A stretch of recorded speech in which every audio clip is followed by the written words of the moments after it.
flow sunken ships just were riding over the Churchill barrier. The local people who live on these various concrete blocks have easier access area for the German, to the mainland. keep the German U-boats out during World War II.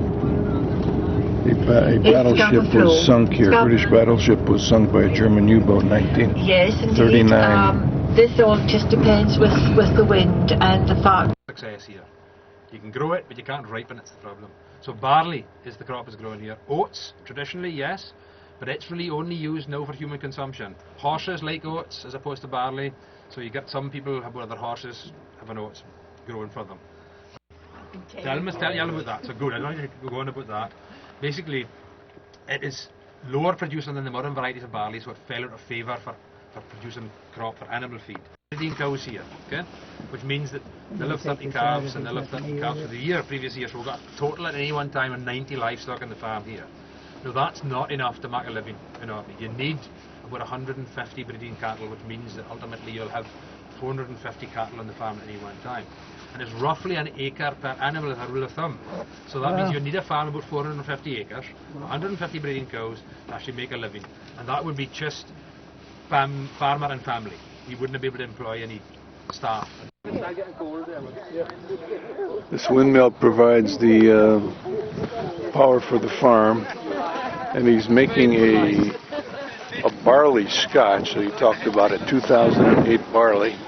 I'll get a picture of that for Mark.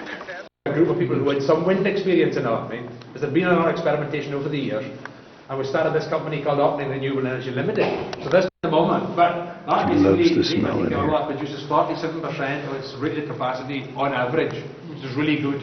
If you're talking about wind farms in California or doing this with England, you may be getting 20-25%. The downside is, of course, it's working a lot harder, probably wear out a lot quicker. But it's the Italian chapel built by Italian prisoners of war, 1939. They also helped build the not the channels, but whatever they call the waterways over. And there's one of the Italian ladies that was doing some of the painting in the chapel. We're inside a Quonset hut, or a double Quonset hut that has been tiled and painted. I think it's tiles. Maybe it's just paint that look like tiles. But we're going to get an explanation from Thelma now. And I'll tell you a little bit about our marvelous little Italian chapel. Now, why do we have this here? We were brought here in 1942, in January 1942, to help build the Churchill barriers that we've just crossed over. Imagine arriving, well, Italy itself is a lovely warm country, and they had been captured in North Africa. And arriving here in January 1942 must have been, clearly, if you look above where these two huts have joined together, and have been lined with a plasterboard. Now, all the work that you see in here is hand-painted. And it's hand-painted by a very gifted artist called Domenico Chiocchetti. And he came from a small town in northern Italy called Moena. He organized some other... You never know you were in a Quonset hut when you're inside that chapel. It's so beautifully done. Painted tiles to look like tiles, but it's all paint. Just beautifully done. These Italian prisoners really had a spot here. They were building causeways was the primary purpose of having the Italians. There was 1,200 of them here. 1,200 Italian prisoners that were captured in North Africa. These are called the Churchill causeways. Each block weighs between 5 and 10 tons, and they were poured here, and then the Italians helped build these causeways to keep the German submarines out. The German sub had sunk a pre-World War I built battleship in this area. 800 British soldiers died on it. And these are the happy Orkney clouds. The myth says when cows lie down, it's a sign that rain is coming.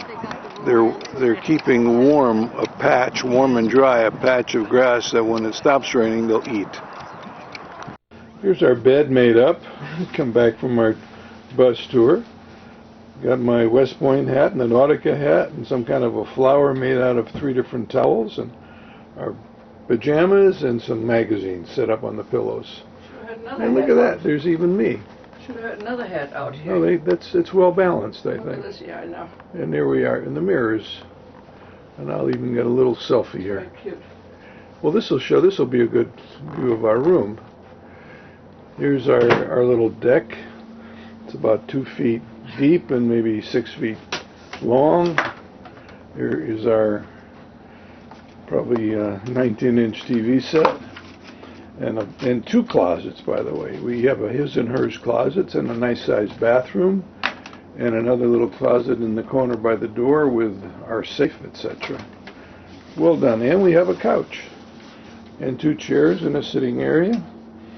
So this is a bigger cabin than we had on Oceania by far. First aid kit, fire extinguisher, etc. here. So with that, we will get off down to Stonehenge. So that's proof that there was quite a sophisticated travelling system within Britain. And again, the area that you're visiting later on, after Scara Brae, that area is such a huge concentration of monuments. The Nessa Brodka site, the new one that's just been discovered, we think it was the equivalent of the Capitol Hill of its day.